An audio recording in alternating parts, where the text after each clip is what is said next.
Are we witnessing the most frustrating standoff in the NBA, or a masterclass in negotiation that's pushing everyone to the brink? Today, we're dissecting a trade saga that has Sacramento Kings and Golden State Warriors fans alike on the edge of their seats. A high-stakes game of poker involving a promising young talent, a veteran sharpshooter, and a future draft pick that could define a franchise's destiny. The whispers have grown into a roar. The Sacramento Kings have laid a significant offer on the table for Golden State Warriors restricted free agent, Jonathan Kuminga. According to reports from Sam Amick of The Athletic, the Kings are proposing a 3-year, $63 million deal for Kuminga in a sign-and-trade scenario. This isn't just about a player changing jerseys. It's about a strategic maneuver that could reshape the Western Conference landscape. The proposed package heading to the Bay Area is intriguing. Veteran guard Malik Monk, a fan favorite and crucial offensive spark for Sacramento, coupled with a 2030 first-round pick. On the surface, it seems like a reasonable proposition, a win-win for both sides.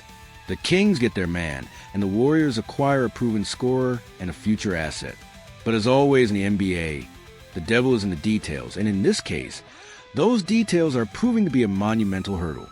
The primary sticking point, the very essence of this stalemate, revolves around protection of that 2030 first-round pick.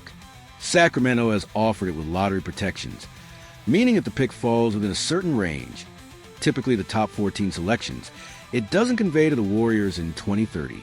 Instead, the Warriors would then receive the least favorable of the Kings or San Antonio's first-round pick in 2031. This is when negotiations have hit a brick wall, a classic clash of philosophies. The Warriors, ever the shrewd operators, are insisting that the first round to be completely unprotected. They want a clean, guaranteed asset, no strings attached, no future contingencies. It's a testament to how highly they value future draft capital, especially one so far out, and perhaps a reflection of their skepticism about the Kings' long-term trajectory. Think about it from Golden State's perspective. A 2030 unprotected first-round pick, even if it's 7 years away, represents pure, unadulterated potential. It's a lottery ticket with no downside. If the Kings were to somehow fall off a cliff in the late 2020s, that pick could become a top 5 selection, a franchise-altering asset. With protections, that upside is significantly capped. It's a calculated risk versus guaranteed value. And the Warriors, known for their meticulous asset management, are clearly leaning towards the latter. This isn't just about Kuminga. It's about setting a precedent for future trades and ensuring they maximize every outgoing asset. Now, let's talk about the man at the center of this storm, Jonathan Kuminga. At just 22 years old, Kuminga is a tantalizing talent, a versatile forward with immense athletic gifts and a developing offensive game. Last season, he averaged 15.3 points, 4.6 rebounds, and 2.2 assists, shooting 45.4% from the field. While his three-point percentage at 30.5% needs improvement, his potential is undeniable. What's even more compelling is his reported desire to play for the Kings, a revelation from ESPN's Mark J. Spears. This isn't just a team trying to acquire a player. It's a player actively seeking a new home, a place where he believes he can truly flourish. This adds a layer of urgency and emotional weight to the negotiations. For Kuminga, Sacramento represents an opportunity for a larger role, more consistent minutes, and a chance to escape the crowded, veteran-heavy rotation in Golden State. He wants to spread his wings, and the Kings are offering him that runway. From the Sacramento Kings' vantage point, Kuminga is precisely the kind of player they need to take the next step. They build a strong offensive core around De'Aaron Fox and Domantas Sabonis, but they lack a versatile, athletic wing who can defend multiple positions and contribute offensively. Kuminga fits that mold perfectly. He brings length, athleticism, and a defensive presence that would immediately elevate their roster.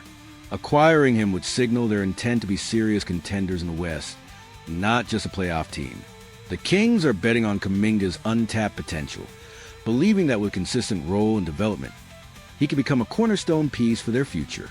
The fact that he wants to be there only strengthens their resolve. However, the financial implications of this deal are also a significant factor, particularly for the Warriors. To make the sign-and trade work financially, Golden State would likely need to move additional salary, potentially trading players like Moses Moody or Buddy Hield. to stay under the first apron of the luxury tax. This adds another layer of complexity to an already intricate negotiation. The Warriors are not just looking at Kuminga's value, they're looking at the cascading effect this trade would have on their entire salary cap structure. Every move in the NBA is a chess game, and the Warriors are meticulously planning several moves ahead.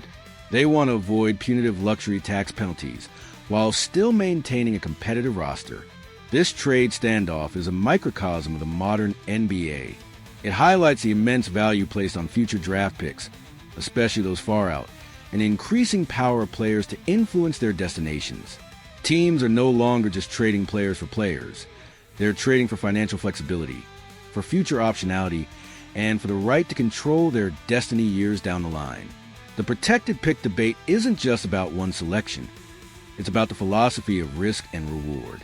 The Kings are saying, we'll give you a valuable asset, but we need some insurance against a catastrophic future. The Warriors are countering with, we want the full value of that asset, no hedging.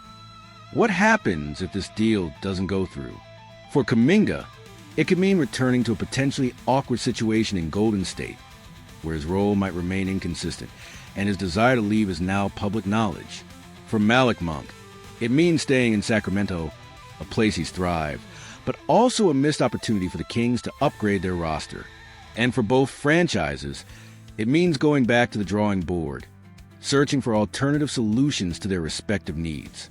The Kings would have to pivot to other wing targets, and the Warriors would have to decide how to manage Kuminga's restricted free agency, potentially matching an offer sheet or letting him walk for nothing. The stakes are incredibly high, and the pressure is mounting.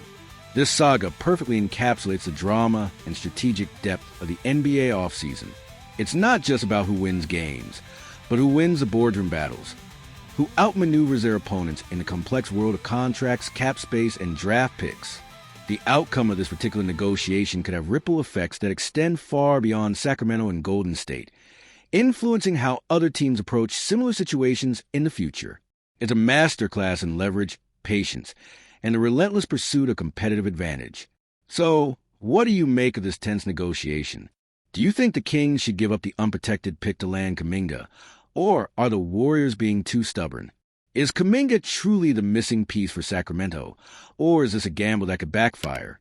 Let us know your thoughts in the comments below. And if you're as captivated by the behind-the-scenes drama of the NBA as we are, make sure to hit that like button and subscribe for more exclusive insights and breaking news from around the league.